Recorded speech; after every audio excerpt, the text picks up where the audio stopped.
Terlebih dahulu, unit latihan HASA UiTM ingin mengucapkan selamat datang kepada penceramah kita pada hari ini, iaitu Encik Muhammad Nur Hisham Yusof alias Ibrahim, penolong pendaftar daripada bahagian pengurusan perkhidmatan pejabat pendaftar UiTM Shah Alam.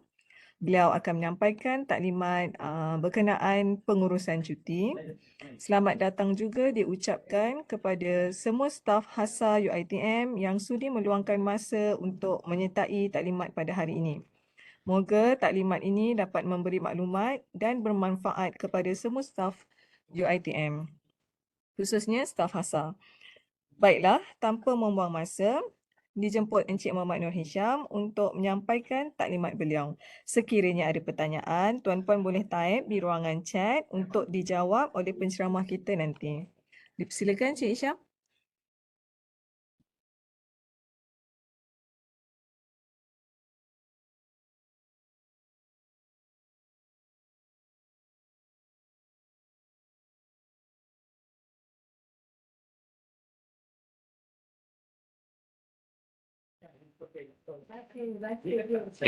Bismillahirrahmanirrahim. Assalamualaikum warahmatullahi wabarakatuh. Boleh dengar? Boleh Encik Hisham dengar? Baik, saya teruskan. Bismillahirrahmanirrahim. Assalamualaikum warahmatullahi wabarakatuh. Selamat sejahtera, salam Malaysia Madani.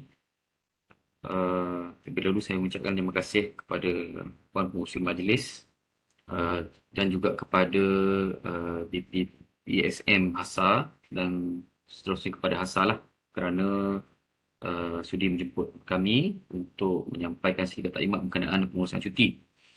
Jadi nama seperti pada skrin tu, saya ialah Muhammad Nur Hisham bin Yusof alias Ibrahim daripada bahagian pengurusan perkhidmatan pejabat pendaftar.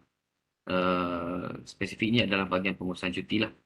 Jadi untuk hari ini saya kalau ikutkan 1 jam 30 minit tu agak singkat, tapi saya cuba ringkaskan untuk mendalami dan juga menyampaikan sedikit taklimat spesifik dan juga lebih menjurus dan khusus kepada hospital UiTM lah.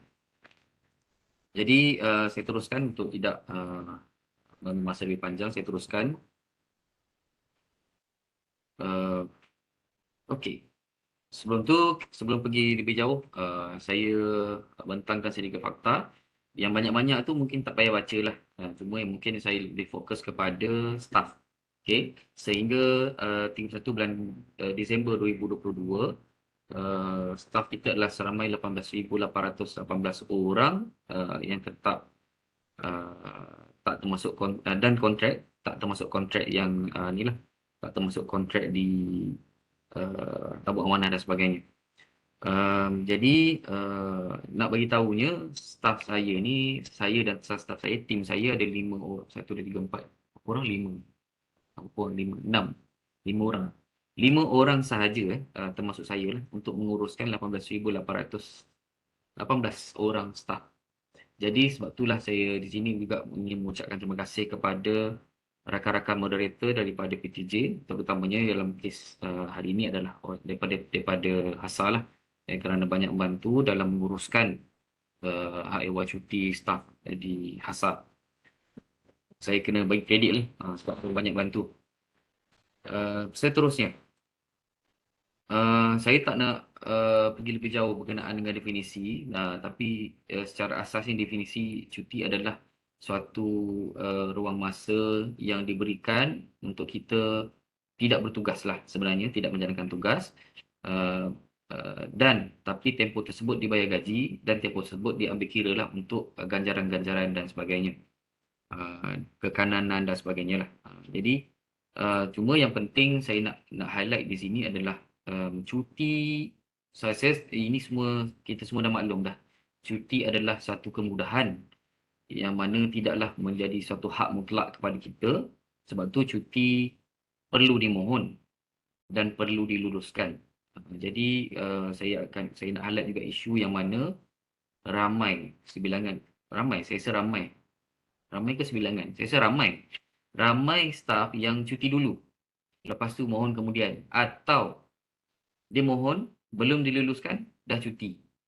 Jadi kita sebagai staf, saya sendiri pun sama juga, perlu maklumkan terlebih dahulu pada ketua kita lah, maklumkan terlebih dahulu bahawasanya nak mohon cuti sekian-sekian hari bulan, sekian-sekian tarikh. Kalau kata dah bincang, dah setuju, tak ada masalah, mohonlah dekat sistem.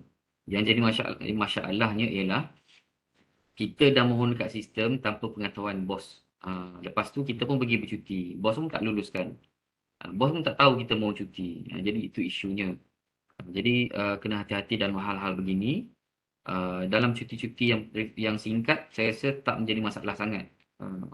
Jadi contohnya macam cuti rehat, cuti sakit dan sebagainya. Cuma dia akan jadi isu bila cuti melibatkan hari yang panjang. Sebagai contoh, mungkin cuti menjaga anak yang di kuarantin 5 hari. Ataupun mungkin cuti MC yang panjang. Kan? Contohnya jatuh basikal, patah kaki atau dan sebagainya. MC tu panjang. Jadi bos kita kena maklum lah.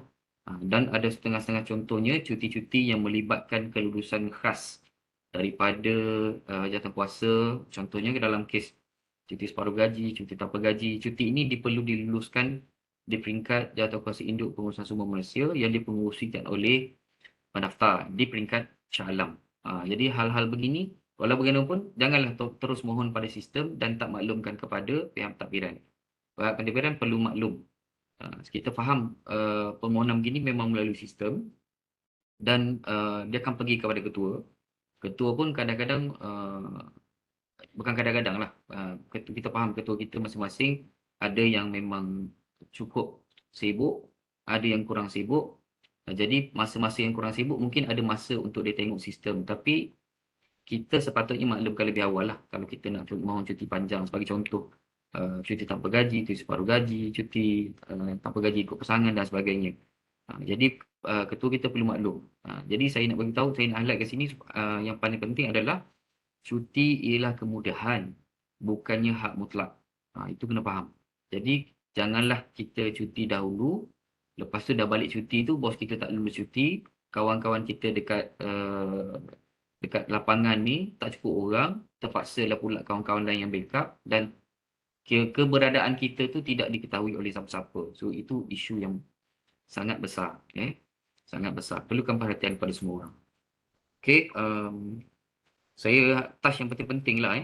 Okey. So jenis-jenis cuti dalam perkhidmatan ada banyak. Cuti kerana perkhidmatan sebagai contoh cuti rehat, cuti separuh gaji, cuti tanpa gaji.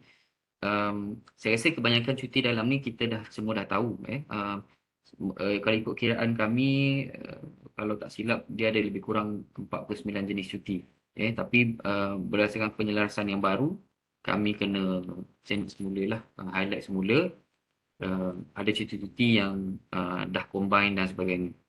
Tapi walau bagaimanapun, cuti 49 jenis cuti ni tak kita sepanjang perkhidmatan tak semua ambil.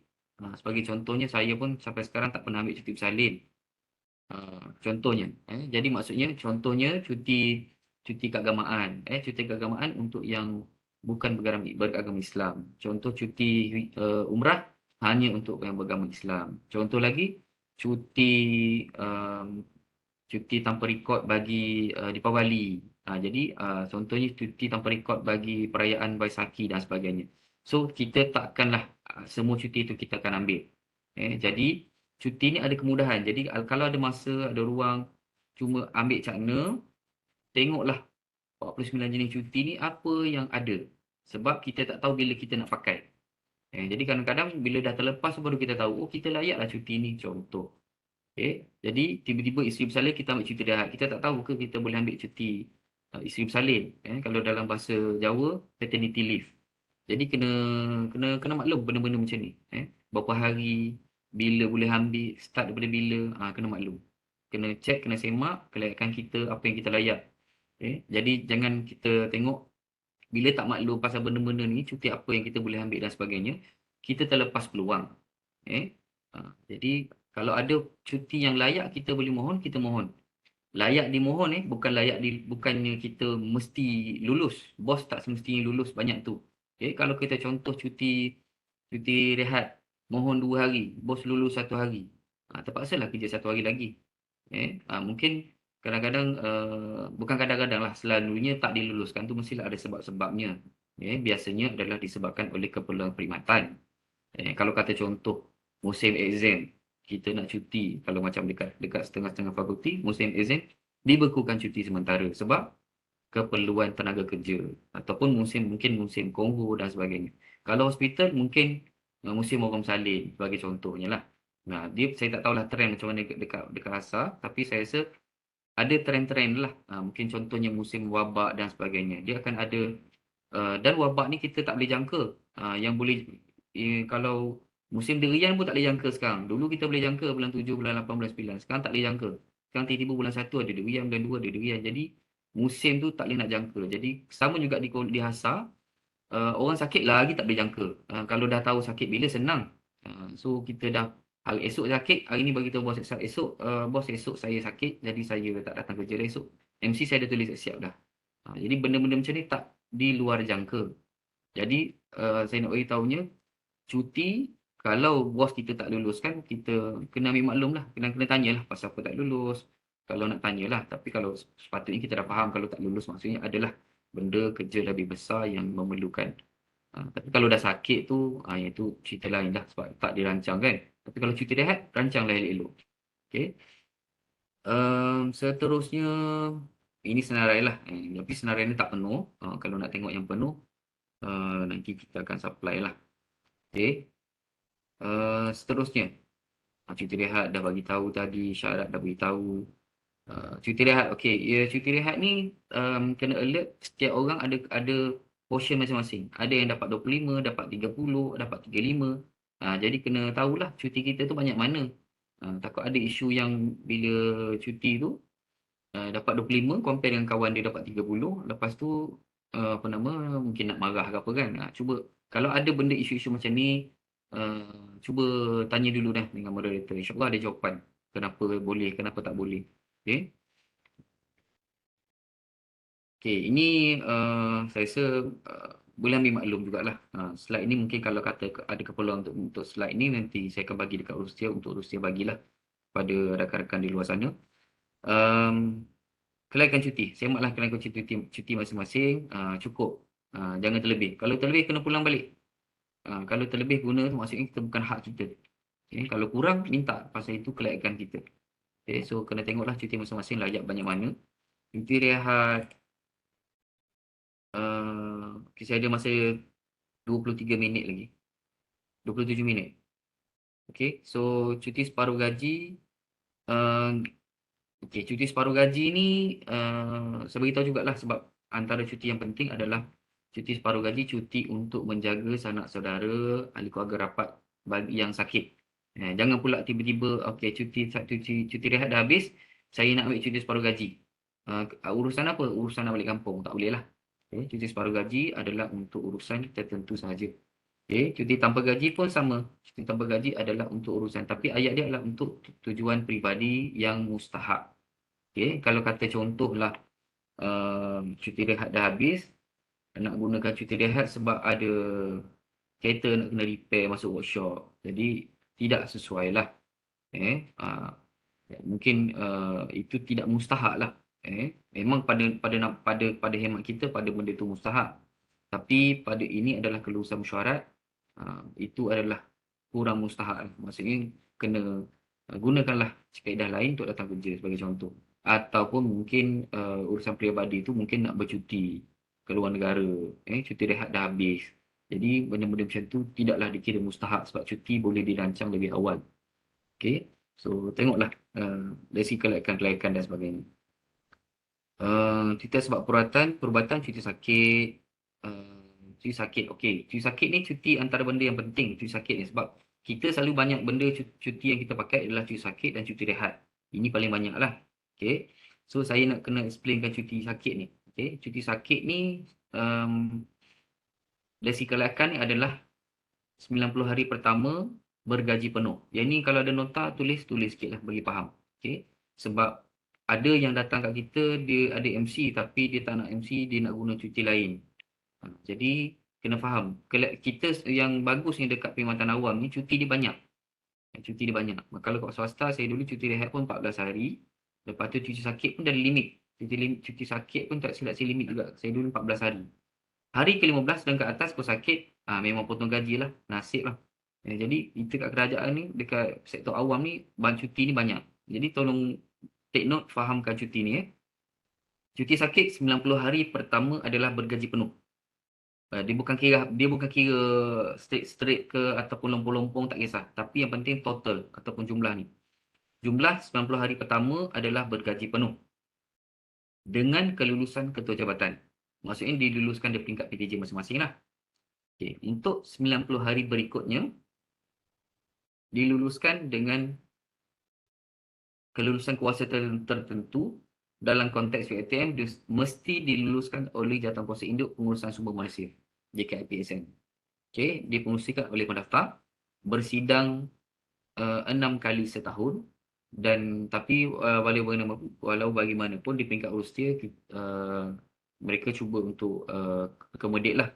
Maksudnya setakat ni cuba bersidang sebulan sekali. Kalau tak berjaya, biasanya dia akan buat secara edaran lah. Maksudnya sebulan tu mesyuarat, sebulan edaran dan sebagainya lah. Jadi maksudnya cuti-cuti macam ni memang memakan sedikit masa untuk diluluskan. Jadi kalau tuan-tuan tengok, kalau dekat sistem tu masih sedang dalam proses Rustia, uh, kena sabar sikit. Kalau boleh mungkin follow up dia dengan Rustia moderator di peringkat PTJ masing-masing lah. Okay. So follow up dengan moderator di ASA. InsyaAllah dia orang tahu dan dia orang boleh follow up dengan kami lah. Jadi untuk 90 hari berikutnya diluluskan oleh Jawatankuasa Induk Pengurusan Sumber Manusia. Dalam konteks yang 90 hari berikutnya ni, mesyuarat meminta untuk kita menyediakan laporan perubatan supaya kita dapat tahu jenis penyakit dan boleh dimeluluskan lah. Kalau contohnya lebih 90 hari dia sakit apa ni? Dia patah kaki. Okey, tak ada masalah. Lebih 90 hari sakit apa ni? Okey lah, kata dia ada kemalangan dan perlu pembedahan di bahagian tertentu dan sebagainya. So, cuti ini sahih dan jelas sakit ni. Yang menjadi masalah di peringkat kita adalah mesyuarat untuk tidak dapat meluluskan ataupun menangguhkan kelulusan sebab sakitnya tidak disahkan ataupun diragui. Sebagai contoh, dia demam, sesema, sakit perut, cerit-berit. Demam, sesema, sakit perut, cerit-berit. Selama 180 hari. Jadi agak tidak munasabah. Kecuali disahkan oleh pengamal perubatan, katanya mungkin ada sakit yang serius. Sakit yang serius contohnya mungkin ada jangkitan pada usus ataupun mungkin usus yang berlubang dan sebagainya, dan memerlukan pembedahan dan sebagainya. Jadi itu lebih jelas. Ataupun kalau kata migrain, mungkin dia ada kata memang tulis situ sakit kepala, tapi mungkin ada sakit lain yang lebih jelas. Contohnya mungkin ada tumor dan sebagainya. Jadi sakit tu perlu jelas, mesyuarat nak tahu dengan lebih jelas sebelum meluluskan cuti sakit 90 hari berikutnya dengan gaji penuh. Okey, seterusnya adalah selepas 180 hari, tuan-puan atau kita kena habiskan cuti rehat. Lepas habis cuti rehat, 90 hari berikutnya adalah cuti sakit separuh gaji. Dah habis cuti sakit separuh gaji, 90 hari berikutnya adalah cuti sakit tanpa gaji. Jadi formula dia adalah 90 penuh, 90 penuh, gunakan cuti rehat, 90 separuh gaji, 90 tanpa gaji. Itu formula dia. So jadi kalau kata nak tengok, boleh tengoklah dekat sistem masing-masing, cuti dah berapa hari. Okay, boleh tengok dekat sistem masing-masing, cuti dah berapa hari. So berapa hari lagi gaji penuh. Okay, untuk yang mana nak track down lah dia punya record lah. Okay, saya dah cerita bab cuti sakit. Cuti bersalin, okay, cuti bersalin ini antara benda yang yalah saya faham dekat hospital ni sebab ramai staff ni adalah wanita, sebab jururawat ramai wanita kan. Ada juga jururawat lelaki tapi mungkin tidaklah seramai jururawat wanita. Jadi cuti bersalin adalah minimum 60 hari, maksimum 90 hari pada satu-satu kelahiran. Jadi kita boleh mohon, bukan kita lah, wanita, saya tak boleh mohon. Wanita yang mana bersalin boleh mohon cuti bersalin di antara 90 hari hingga 90 hari. Saya nak mohon cuti bersalin 65 hari boleh? Boleh. 67 hari boleh? Boleh. 99 hari boleh? Tak boleh. Lebih 90. Okay. 89 boleh? Boleh. Tetapi walau bagaimanapun, cuti tersebut mestilah diluluskan oleh ketua jabatan. Okay. Kalau tak lulus, maksudnya kena gunalah takat mana yang boleh. Kalau mohon 90, diluluskan 70, kena gunalah 70. Okay. Macam di pejabat saya pun ada staf yang memang diluluskan 60 hari saja berdasarkan kepada perkhidmatan. Yang ini sebab pada masa tersebut memang staf kurang, masa tersebut berlaku reshuffle pada masa tu. Saya ingat mungkin ni cerita mungkin dalam 6-7 tahun lepas, 10 tahun lepas lah. Okay, itu yang staf tu beritahu saya lah. Jadi dalam konteks HASA pun sama juga. Kalau berdasarkan keperluan perkhidmatan, hospital masih baru, tenaganya mungkin keluar masuk sebab HASA ni salah satu jabatan yang kerap ataupun tinggi dia punya turnover. Memang kalau dekat sini yang staf yang menguruskan peletakan jawatan tu memang HASA ni memang yang top lah. Yang keluar masuk, keluar masuk, keluar masuk. So, kita faham ada yang letak jawatan, kita faham lah yang nak pergi ke apa nama uh, jabatan yang lebih baik ataupun mungkin dekat dengan rumah ataupun dapat tawaran daripada swasta dan sebagainya. Mungkin ada ramai juga yang dapat pergi Dubai, pergi Arab Saudi dan sebagainya. Itu kita faham lah. Cuma saya nak maklumkan cuti bersalin di antara 60 hari hingga 90 hari dan mesti diluluskan ke jabatan. Jadi itu kena faham dan kena ambil maklum lah. Jadi harap semua faham dan jelas benda ni. Seterusnya cuti TB Kusta Barah. Yang ini kelayakan dia untuk cuti barah adalah 2 tahun ataupun 24 bulan ataupun 730 hari. Untuk yang cuti TB, ni kat bawah ni ada tulis 12 bulan untuk TB. Kusta dan barah 24 bulan. Okay. Ini bergaji penuh bergaji penuh. Sambung belajar separuh masa. Okey, soalan nanti saya jawab kemudian lah. Kalau tak sempat, saya minta nanti kontak je kami akan jawab. Saya rasa soalan-soalan tuan-puan ni ada dekat moderator pun boleh jawab. Tak perlu sampai kami pun.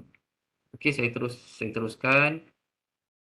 Cuti sebab perbuatan, cuti kuarantin diri sendiri. Okey, yang ini pun penting juga. Cuti kuarantin diri sendiri setakat ni adalah untuk penyakit MERS-CoV dan juga COVID-19 saja. Untuk kuarantin diri sendiri, kuarantin diri sendiri ini saja setakat ni. Okey. Untuk penyakit yang banyak satu lagi tu, yang itu adalah untuk cuti menjaga anak yang dikuarantin. Jangan confuse. Okay? Untuk cuti kuarantin diri sendiri setakat ni ada 2 saja. Okay? So kalau katalah tuan-puan dijangkiti influenza dan apa nama HFMD, walaupun dah besar-besar pun dapat HFMD, katakan dapat, maka ambil MC. Tak perlu ambil cuti kuarantin diri sendiri. Cuti kuarantin diri sendiri setakat ni COVID dan juga MERS-CoV saja setakat ini. Yang satu lagi tu jangan confuse. Itu cuti menjaga anak. Okey, cuti tidak berikod. So, sehingga kini ada 26 cuti tak berikod. Okey, soalan-soalan yang tuan-puan tanya tu, sekejap saya tengok ada ke tak? Tak mana nak tengok ni? Saya tak boleh tengok. Tak mana nak pakai. Tak apa, nanti saya jawab soalan kemudian. Jadi, kalau kata cuti yang melibatkan exam, ambil cuti exam lah. Adalah kelayakan-kelayakannya. Contohnya macam kalau contoh PSL. PSL pun layak ambil cuti untuk ambil peperiksaan. Okay? Cuti apa? Sambung belajar. Kalau cuti sambung belajar, boleh ambil cuti tanpa rekod apa tu? Sekejap. Khusus cuti khusus pendek. Okey, CKS, cuti khusus sambilan. Okey, yang cuti khusus sambilan yang nombor 15 tu 30 hari setahun boleh ambil untuk 2 kali pengajian sahaja. Contohnya kalau dah ambil master dan contohnya kalau ambil diploma dan master dah ambil cuti ni, ijazah PhD ni tak boleh lah. So untuk 2 kali pengajian saja. Cuti khusus sambilan tu apa dia? Kena tahulah cuti-cuti ni sebab saya nak cerita explain memang tak cukup masa. Pendek sangat ringkas. So jadi kena study lah cuti apa yang layak. Kalau kat sini tengok cuti apa yang layak untuk kita lah. Okey, cuti pasukan sukarela, cuti gantian, cuti tugas khas perubatan. Okey. Cuti tugas khas perubatan ni antara yang ada dekat HASA dan tak ada tempat lain. Okey, saya pun cuba minta tapi tak lulus lah. Memang tak dapat. Cuti tugas khas perubatan adalah cuti tambahan khas diberikan kepada staf yang terlibat dengan penggunaan bahan radioaktif ataupun kalau Simplice, kalau kat sini mungkin terlibat dengan juru X-ray dan sebagainya lah. Yang tu kena bincang dengan moderator di peringkat PJ. Nanti moderator akan hantar surat ke kita mengesahkan sekian-sekian staf adalah layak. Sebab kami tak boleh nak mengesahkan tuan-puan layak ke tak layak. Okay, kami tak tahu apa skop kerja tuan-puan. Okay, yang lebih layak mengetahui adalah PTJ tuan-puan lah. So, HASA akan maklumkan pada kita untuk bagilah kelayakan cuti ni. Dah bagi guna tu, gunalah cuti tu untuk rehat. Okay. Yang lain-lain, saya rasa tak banyak melibatkan, bukan tak banyak melibatkan, maksudnya lebih jelas. Rasa tak banyak yang perlu dijelaskan. Okay. Tuan-puan boleh study, ada ambil masa study. Cuti apa yang layak tak layak tu. Sebab tak boleh nak explain satu-satu untuk dalam masa yang singkat beginilah. Okey, cuti tidak berikut saya dah sebut tadi. Cuti Yusuf Salim banyak mana. Okey, sini tengok Cuti mengambil bahagian segala olahraga tidak lebih 30 hari. Cuti gantian 9 jam sama dengan 1 hari. Cuti pasukan sukarela 30 tambah 2 hari perjalanan pergi balik. So inilah dia punya short form untuk cuti menerima organ. Yang ni saya jangan-jangan dengar lah. Tapi ada, cuti ni ada. Jangan tak ambil cuti pula. Tiba-tiba buah pinggang dah bagi dekat isteri ataupun teman anak beranak sebelah kan. So dapat cuti 40 hari. Rehat. Boleh rehat. Ni cuti ini CTR Deepavali bukan bukan cuti Deepavali. Yang mana beragama Hindu dapat cuti Deepavali 1 hari sebab public holiday, kita pun dapat cuti tu. Tapi dapat ekstra 1 hari lagi, 1 hari selepas Deepavali. Good Friday pun sama, Songkran dapat 1 hari. Ini pada tarikh tersebut sahaja dan sebagainya lah. Yang ini kena tengoklah masing-masing Cuba study sikit lah. CTR urusan kematian keluarga terdekat. Yang ini saya perlu highlight. Ahli keluarga terdekat adalah merujuk kepada suami, isteri, ibu kandung, ibu angkat, bapa kandung, bapa angkat. Tapi kalau sebut yang angkat-angkat ni kena faham Dia bukannya ni bapa angkat ni saya kenal dulu masa kat universiti, kawan punya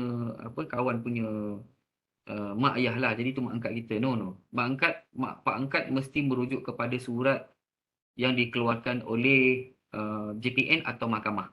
Surat tu saja yang boleh disahkan lah. Dia bukannya ambil pak angkat sana, ambil mak angkat sini kan, ambil kakak angkat ke sana. No, tak boleh. Dia angkat-angkat ni mesti melibatkan dokumentasi daripada JPN ataupun mahkamah. Okay. So, kena jelas benda tu Dan terbaru baru buka puasa tahun ini, tarikh saya lupa. Tapi maksudnya selepas ni boleh pakai lah Tambahan adalah datuk, nenek dan adik-beradik kandung. Sebelum ni tak dapat. Datuk dan nenek mestilah datuk dan nenek kandung. Datuk dan nenek kandung maksudnya ada 4 orang lah. Datuk belah mak, datuk belah bapak. Nenek belah mak, nenek belah bapak. Itu saja. Kalau nenek belah mentua, belah wife atau belah suami tak boleh. Dia mesti kandung. Macam mana kalau datuk dengan nenek angkat tak boleh. Adik-beradik kandung boleh. Adik-beradik kandung merujuk kepada, ini saya kena beritahu lah. Adik-beradik kandung merujuk kepada adik-beradik seibu dan sebapa, adik-beradik sebapa, adik-beradik seibu. Itu saja. Adik-beradik tiri tak boleh. Itu bukan kandung. Okey. Seterusnya. Kadar dia adalah 3 hari, termasuk Sabtu dan Ahad. Tengok pada masa dan tarikh kematian. Kalau dekat surat mati tu tulis sebelum pukul 6, masa pada hari tersebut masih cuti. Contoh kita balik pukul 4.30 sampai rumah pukul 5, dapat tahu berita katalah adik-beradik ke apa ke meninggal pukul 5. Kita habis kerja pukul 4.30. Hari tu dia kira cuti ke tak? Hari tu dia kira cuti. Hari tu dia kira cuti. Maksudnya kalau nak mohon cuti tidaklah mohon hari tersebut tapi mohon 2 hari sahaja untuk hari berikutnya. Tapi sebab dia 3 hari sahaja. Yang ini saya jelas. Mesti termasuk Sabtu dan Ahad dan juga kelepasan am. Kalau tiba-tiba meninggal public holiday, meninggal contoh yang meninggal tu kebetulan hari raya ada 3 hari cuti, maksudnya cuti pada contohlah kami Jumaat, lepas tu hari Sabtu tu dah cuti hujung minggu kan. Maksudnya tak dapatlah cuti, hari Isnin kena kerja lah. Benda tu tak boleh tangguh ke depan Ada juga kes sebelum ni, nenek dia meninggal tapi dia cuti tanpa rekod ni dia simpan. Dia guna sehari bulan ni, sehari bulan depan, sehari bulan satu lagi. Tak boleh. Dia mesti berdasarkan tarikh kematian. Bukan boleh simpan untuk guna hari-hari lain. Cuti tanpa rekod yang lain pun sama juga. Kena guna pada hari tersebut sahaja. Contohnya kalau cuti tanpa rekod Waisaki, kena guna pada hari tersebut sahajalah. Tak boleh. Saya tak guna lagi lah tahun ni, saya nak guna untuk bulan 10, bulan 11. Tak boleh. Mesti guna pada hari tersebut sahaja. Yang lain-lain, okey, manakah masa tak banyak, dah 2012 dah pun. Cuti kuarantin menjaga anak, ini penyakit-penyakitnya dan memang banyak isu dan bertanya berkenaan dengan penyakit lain-lain penyakit. Lain-lain penyakit ini setakat ni kita declare apa yang ada kat sistem sahajalah. Kita masih dalam proses perbincangan untuk mengesahkan dan menyenaraikan penyakit-penyakit tu. Sebab sekarang ni banyak penyakit yang semua orang minta. Tiba anak cerit-berit, doktor pun tulis kuarantin 7 hari. Kita pun minta. Tak boleh. Bukan simply-simply. Dia banyak benda yang berjangkit ni. Cerit-berit pun berjangkit. Apa lagi? batuk berjangkit, batuk tu jenis-jenis batuk lah. Demam berjangkit, bak kata kalau dengan kawan-kawan saya kata mengandung pun berjangkit, tapi tak boleh ambil cuti lah. Tak boleh ambil cuti. Kecuali cuti yang diluluskan lah, cuti ni tak boleh. Okey. Jadi kena setakat ni yang kita luluskan adalah beberapa penyakit lah yang kategori sebagai lain penyakit berjangkit.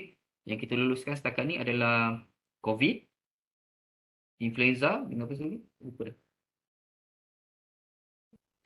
Measles bukan. Bukan measles. Saya lupa satu lagi. Boleh tengok dekat sistem ah. Okey, so itu sahaja So terhad kepada 5 hari sahaja. Ini ramai orang tak kurang jelas. Jadi saya jelaskan. Terhad kepada 5 hari sahaja. Maksudnya kalau anak tu kena kuarantin 14 hari, kita layaklah mohon 5 hari sahaja, mesti berturutan, mesti termasuk Sabtu dan Ahad. Okey, sebagai contoh. Kalau kata anak tu 14 hari diarahkan kuarantin ataupun tadi sakit tadi, maka kita boleh mohon, kalau kata contohlah anak tu sakit jatuh bermula hari Sabtu. Macam mana nak mohon? Kalau saya nasihatkan jangan mohon hari Sabtu, jangan mohon hari Ahad. Tapi mula mohon hari Isnin. Isnin, Selasa, Rabu, Khamis, Jumaat. Dapat 5 hari. Mak jaga 5 hari. Minggu depan, bapak pula mohon. Sabtu, Ahad, selang. Mohon hari Isnin, Selasa, Rabu, Khamis, Jumaat. Dapat 5 hari. Kalau kata dua-dua staff government lah. Maksudnya mungkin satu lagi di agensi lain dan sebagainya lah. Maksudnya kena mohon begitu. Tak boleh mohon, kalau kata tiba-tiba dia dapat 7 hari, kita mohon, tak boleh mohon selang. Ataupun dia dapat, contoh dia dapat tengah-tengah minggu, kita pun mohonlah Selasa, Rabu, Khamis, Khamis, Jumaat, Sabtu, lepas Rabu, Khamis, Jumaat, lepas tu selang Sabtu, Ahad, lepas tu mohon pula Isnin, Selasa, tak boleh. Tak boleh selang. Okay? Dulu boleh? Ya, dulu boleh. Dulu boleh. Jangan kira dulu. Dulu perkeliling dulu, ya. Perkeliling terbaru tak boleh. Okay? Okey. Banyak soalan masuk tu tapi tak mampu nak jawab saya rasa.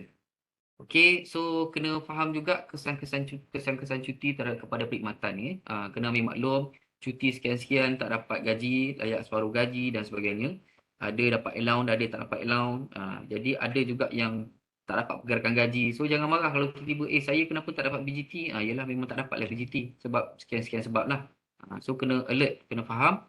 Saya tak boleh nak explain dalam masa yang singkat ni, tapi boleh ambil slide ni dan boleh study dan boleh tengok perkeliling-perkeliling yang terlibat.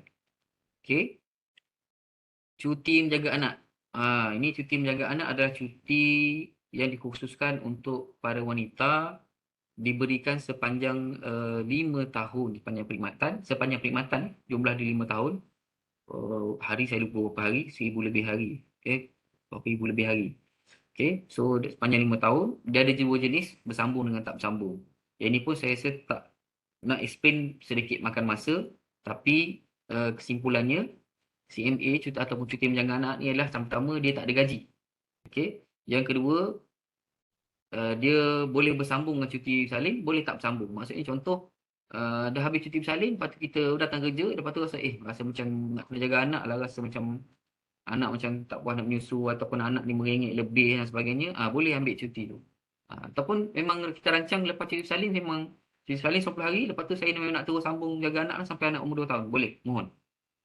Tapi kena ingat, boleh mohon, belum tentu diluluskan. Tu kena faham. Okey. Cuti berkhusus ni selalunya merujuk kepada cuti belajar lah. Okey. Cuti tanpa gaji ikut pasangan adalah cuti yang dikhususkan untuk, katalah tiba-tiba saudara-saudari perempuan, mungkin ada juga jurawat yang berkahwin dengan, contohnya berkahwin dengan doktor di sana contohnya, dan doktor tu dapatlah tawaran sambung belajar, contohlah pergi UK 2 tahun, maka tuan-puan yang bekerja di HASA sebagai nurse tadi layak memohon cuti tanpa gaji mengikut pasangan berkursus di luar negara. Selama mana? Selama dia punya maksimum bukan selama mana yang lain yang boleh. Maksimum adalah mengikut tarikh suami belajar tadilah.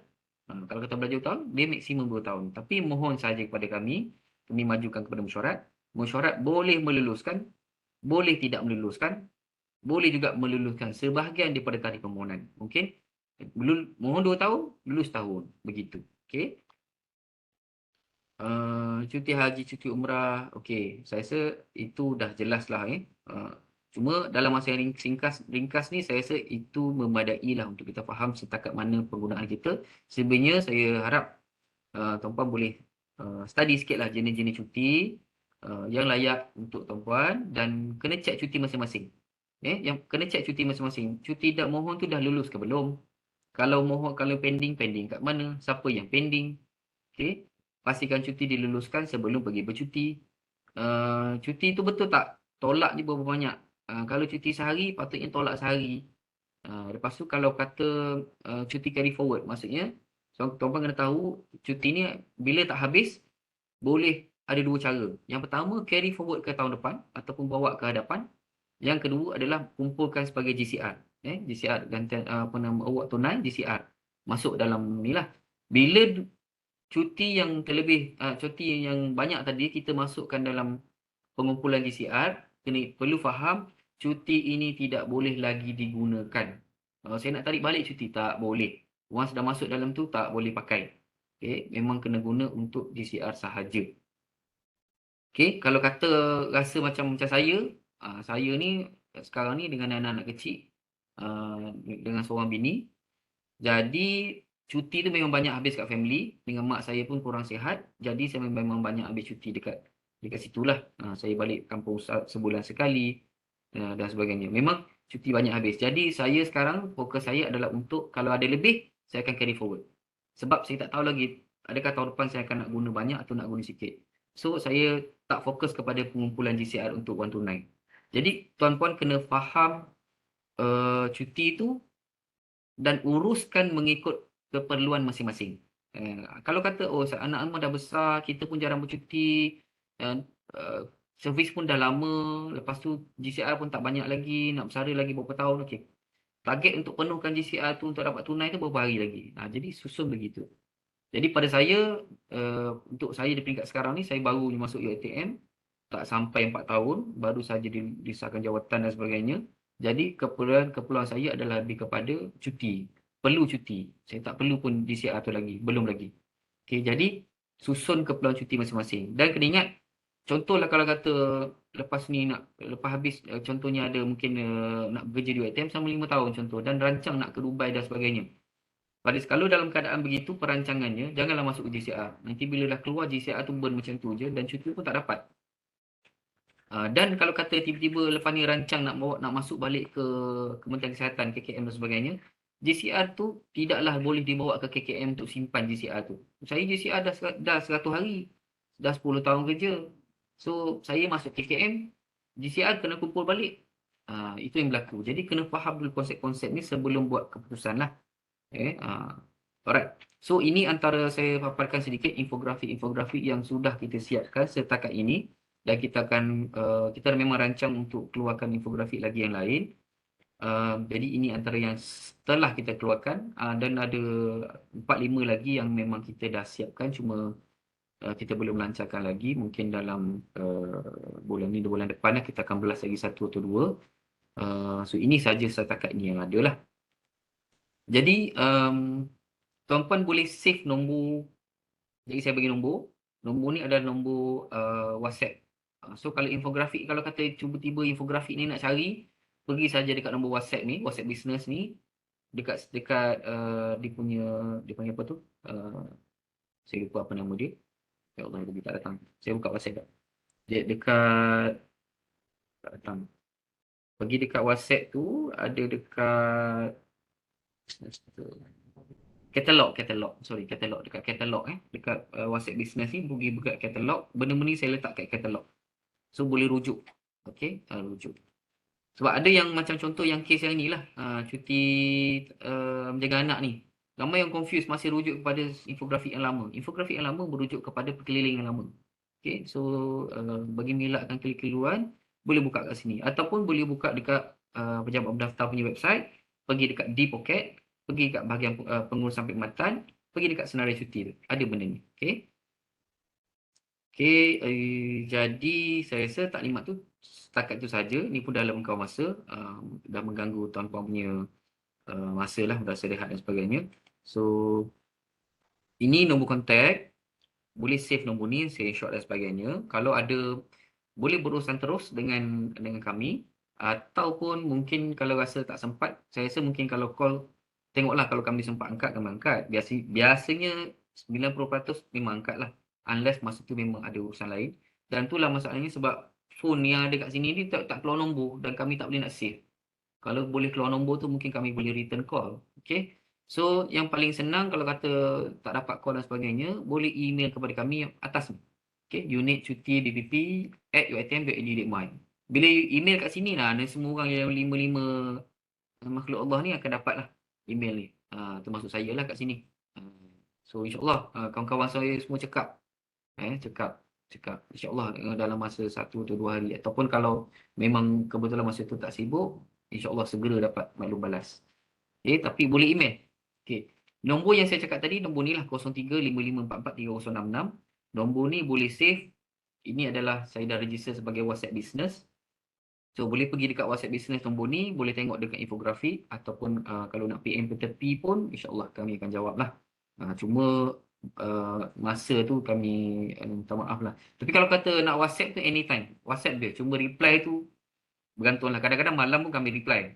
Cuma kalau kata malam tu kebetulan memang semua orang pun dah fokus kepada keluarga masing-masing, tak dapatlah kami nak reply pada masa tersebut. Tapi biasanya kalau petang ke malam ke pagi ke insya-Allah ada jawab. Okay. Jadi saya rasa itu sahajalah untuk apa nama sedikit penerangan lah berkenaan dengan pengurusan cuti, walaupun masa itu dah tidaklah begitu mengizinkan. Jadi setakat itulah yang kami boleh explain setakat ini. Jadi saya tengok sedikit sedikit cek kalau ada soalan-soalan yang saya boleh jawab dalam masa beberapa minit ni. Okey, ya. Okey, ada tak soalan ni? Saya jawab. Okey, banyak soalan ni. Okey, yang pertama, kalau sama belajar secara separuh masa, boleh kami cuti khusus sambilan untuk mengambil kelas PJJ? Okey. Anonymous. Okey, yang ini untuk kelas PJJ ni boleh diploma, degree, master, boleh ambil cuti khusus sambilan. 30 hari setahun, boleh ambil untuk 2 kali pengajian sahaja. Okey, so boleh ambil. Betul? Yes, dan untuk yang diperlukan sajalah. Kalau tiba-tiba macam saya belajar itu Sabtu Ahad. Saya kelas Sabtu Ahad, exam Sabtu Ahad. Jadi saya nak mohon tak boleh. Tak boleh nak mohon hari lain lah.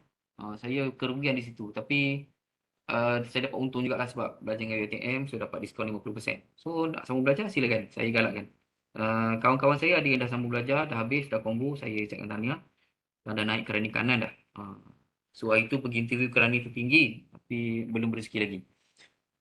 Terdapat kelayakan cuti keagamaan untuk mengislam, cuti umrah hanya diberikan jika pun pernah menggunakan cuti keagamaan kemudian okey, boleh. Pertama gunakan cuti keagamaan masa tu dia belum Islam, lepas tu dia dah apa nama masuk Islam. Jadi cuti umrah boleh guna tak? Boleh. Boleh. Sebab cuti itu adalah cuti berlainan. Maksudnya dia adalah kelayakan berbeza. Okey. Cuti TB tidak berjangkit masih dikira cuti TB ke? Cuti TB ni perlu disahkan oleh doktor lah. Kalau kata doktor sahkan cuti TB itu sekian-sekian, masalah berjangkit atau tidak berjangkit itu bukan isunya lah. Maksudnya kalau kata doktor sahkan TB, doktor bagi cuti panjang, doktor kata dan siapkan cuti panjang dan sebagainya, just mohon je lah. Cuma kita akan buat pengesahan lah dengan institusi, dengan doktor dan sebagainya. Kalau layak, dan proceed lah. Berjangkit atau tak berjangkit itu nombor 2. Sebab ada setengah-setengah TB memang tak berjangkit. Risiko untuk berjangkit tu kurang. Macam contoh TB usus dan sebagainya. Yang itu memang nampak sihat. Tapi dia adalah sakit. Pernah menggunakan cuti adakah diberikan? Okey. Cuti-cuti keagamaan, umrah, haji boleh digunakan sekali sepanjang perkhidmatan. Maksudnya perkhidmatan tu merujuk pada perkhidmatan kerajaan. Maksudnya sebelum ni contohlah kerja dengan DBKL, lepas tu tiba-tiba masuk UiTM, lepas tu hospital, lepas tu pergi ke KKM, tak kisah. Yang penting ini adalah perkhidmatan kerajaan. So dia boleh guna sekali saja. Contohlah cuti haji yang itu masa saya kerja dengan KKM, saya pernah pergi haji, tapi saya pergi haji itu saya pergi sendiri. Swasta. So saya pergi 20 hari. So ada baki lagi 20 hari boleh pakai? Tak boleh. Dia boleh guna sekali saja. Okay, kalau sekali itu guna 20 hari baki tak boleh pakai. Burn. Jika pernah mengambil rekod cuti sakit melebihi 45 hari pada setiap tahun, kerap mengambil MC, pernah juga terkini berikan rekod kesihatan yang tidak memuaskan, berikan kesan kepada kerja. Adakah langkah boleh ambil untuk tak boleh pentadbiran? Okay, saya tak tahu siapa yang tanya ni. MC lebih 45 hari. Saya rasa ini merujuk kepada untuk dirujuk kepada lembaga perubatan. Okey, yang ini kalau berlaku kes-kes macam ni, kalau pentadbiran saya minta pentadbiran lah call kami. Sebab ini sedikit panjang untuk jelaskan. Tapi ceritanya kalau dirujuk kepada lembaga perubatan, merujuk kepada staf yang memang sakitnya memang tak boleh sembuh. Ataupun memakan masa yang sangat lama untuk sembuh. Ataupun mengganggu perkhidmatannya. Begitu. Tapi kalau kata sakitnya boleh sembuh, contohnya patah kaki dan sebagainya, dia patah belah kanan atau dan kiri, lepas tu mengambil masa, mungkin orang lain ambil masa 6 bulan, dia mengambil masa setahun untuk sembuh, tak ada masalah. Sama ada isu lebih 45 hari atau lebih ataupun kurang 45 hari, itu isu lain. Okay, tapi ceritanya kalau bawa ke lembaga perubatan, maksudnya memang dia sakit yang sukar untuk sembuh ataupun tak ada harapan untuk sembuh. Begitulah. Tapi sembuh tak sembuh itu memang, kalau kita pada orang Islam, setiap penyakit ada ubat, tapi mungkin pada hemat pengamal perubatan belum ada jalan untuk sembuh. Jadi itu kesnya. Tapi kalau isu MC dan sebagainya, itu tak ada isu. Kalau ini pihak mentadbir mana-mana yang tanya, boleh rujuk kami terus. Staff kontrak dapat cuti sakit post operation lebih 15 hari, cuti sakit hospital adakah layak? Layak dapat gaji. Untuk staff kontrak dia mesti merujuk kepada kontrak masing-masing. Ah, dia mesti rujuk pada kontrak masing-masing. Kalau staff kontrak mesti merujuk pada kontrak. Okey, CJ cuti sakit daripada swasta atau tak swasta itu biasanya tak ada masalah. Cuma bergantung pada bilangan hari dan sebagainya, merujuk kepada kontrak masing-masing. Itu kena rujuk kontrak dulu. Tapi setakat yang saya tahu, staf kontrak tak ada masalah pun dapat cuti daripada MC daripada hospital kerajaan atau swasta. Kecuali dalam kes-kes tertentu, MC itu diragui dan sebagainya. Itu prosedur lain. Macam mana prosedur untuk apply cuti tanpa rekod? Boleh mohon dekat sistem. Dekat sistem ada. Dalam sudah ada senarai. Untuk cuti kuarantin, menjaga anak di kuarantin memerlukan pengesahan, adakah termasuk influenza B, A atau B? Okey, A atau B tak ada masalah. Sebab tu kita letak dekat situ influenza saja. Kita tak letak A atau B. Cuti menjaga anak, warded ada ke? Anak kalau warded, tak ada apa cuti yang kita boleh pakai kecuali cuti rehat. Okay? Kecuali anak warded dari penyakit-penyakit yang adalah senarai penyakit jangkit. Start kontrak baca sakit dapat operation, dia soalan sama. Cuti jaga, okey, tak ada. Untuk staff yang berjumpa bulan, okey, dah ada. Start kontrak, macam ulang balik. Jam latihan, okey, alright. Jam latihan dah jawab dah tu. Okey, so setakat ni saya rasa itu sahaja soalan yang kami mampu jawab dan itu sahaja soalan yang ada setakat ni. So jam dah 12.15, jam loceng kat office saya dah bunyi. Staff saya dah kelaparan nampaknya. Okey, jadi saya ucap terima kasih kepada semua yang sudi mendengar. Setakat ni saya tengok ada 177 orang lah, termasuk saya. Dan ada lagi, mungkin ada yang juga yang dengar secara berkumpulan lah mungkin di pejabat juga di kawasan masing-masing lah. Saya ucap terima kasih. Yang kalau ada apa-apa makluman lanjut, saya dah tunjukkan tadi nombor kontak, boleh refer lah kepada kami terus, ataupun sebaiknya saya minta sebaiknya rujuk pada moderator dan juga pentadbiran PTJ masing-masing, sebab kadang-kadang benda macam tu, soalan tu dah biasa dan dia orang dah tahu jalan cerita dan boleh diselesaikan, tak payah lalu kami pun. Okay, unless kalau kata tak boleh diselesaikan, insyaAllah PTJ moderator akan hubungi kami untuk kami bantulah. InsyaAllah kita kelayakan cuti tu yang mana layak kita bagi. Tak ada kita sorok-sorok simpan. Saya pun tak adalah menindakkan hak kita lah. Okay? Jadi sebab selagi ada kelayakan kita akan bantu. Selagi ada kelayakan bantu. Kalau tak ada kelayakan A, kita akan cuba kelayakan B, kelayakan C dan sebagainya. Dengan harapan kita semua dapat menikmati cuti ini dalam keadaan yang berhemah dan juga terbaiklah untuk dalam masa kedudukan masing-masing.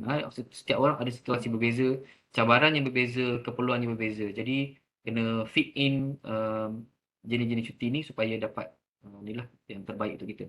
Jadi yang baik itu datang daripada Allah Subhanahu Wa Taala, yang tidak baik itu datang daripada kelemahan diri saya, yang insya-Allah saya cuba perbetulkan di masa-masa yang akan datang. Itu sahaja. Wabillahi taufiq wal hidayah. Assalamualaikum warahmatullahi wabarakatuh. Nampaknya program kita telah sampai ke penghujungnya. Pihak unit latihan HASA UiTM ingin mengucapkan ribuan terima kasih kepada Encik Muhammad Nur Hisham di atas kesudian berkongsi maklumat berkaitan pengurusan cuti pada hari ini. Moga taklimat yang disampaikan bermanfaat kepada semua staf HASA UiTM khususnya, dan terima kasih juga diucapkan kepada semua staf HASA yang telah menyertai taklimat pada hari ini. Pautan jam latihan telah pun diberikan di ruangan chat. Dengan itu, kita akhiri program kita pada hari ini dengan tasbih kafarah dan surah Al-As.